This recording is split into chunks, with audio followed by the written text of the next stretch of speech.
So, like, and then you have to be good at dealing with yeses, dealing with nos, and dealing with yes buts. And most Mhm. people aren't. They have no Right. muscle for it.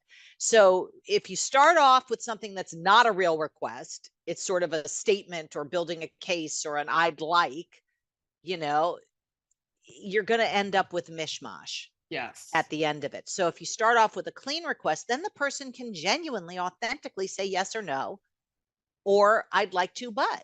And then you can deal with what they're committed to. So if Mhm. somebody says yes to you, first of all, people are weird with yes.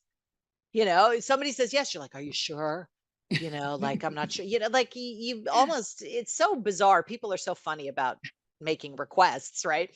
So they get weird with yes, and they also get weird with no. So if somebody says no, it's like, what's the first thing that you would say to them? Why not? Yeah. Yeah, exactly. That's automatic. That's the worst thing you could do if somebody says no to you, because now they have to give you reasons. Even Mm. if they don't have them, they have to make them up. They have to literally now build a case to justify their no. So saying why not is the last thing I would coach people to do. I would have people just, or, the other thing people do is they take it personally. Mhm. They're like, Yes. they don't appreciate me.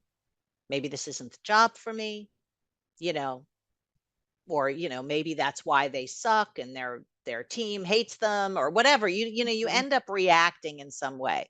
So I wouldn't do any of that. And the coaching that I give people is, when somebody says no to you from a clean request, just get the no. It doesn't mean no forever. It doesn't even mean, it just means no right now in this moment. It just means no.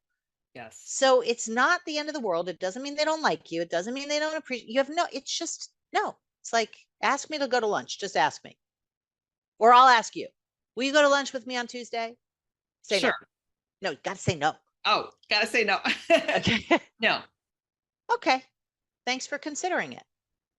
And that's it. And that's it.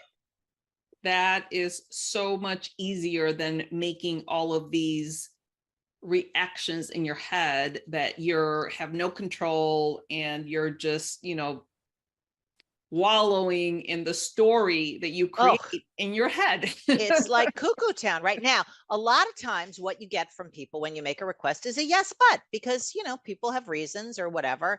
So if you ask for a raise, we'll just use this, and you say, well, I'd really like to, but we had a bad quarter, or we're on a raise freeze right now, whatever people say. Then what you would do, this is my coaching for any request. I don't care if it's asking somebody on a date or asking for a raise or whatever. It's like, okay, so let me make sure I'm hearing what you're saying. You're committed to giving me a raise. You just don't see how to do it right now, given the finances of the company. Is that what you're saying? And then you'll get really clear if that was a real yes, but, like, yeah, I really am. I just don't see how to do it. And then you could say, okay, well, can we kind of brainstorm on how we might be able to make this work maybe next quarter? Like, what would have to happen in the company for it to be the kind of condition that would make sense for a raise? Or it'll be super clear they're not really committed to giving you a raise, because they'll come up with six other reasons, like, Mhm. well, I'm not committed and we'll have to see what happens. And now you're dealing with a no, and you're not going to be chasing something that's not real.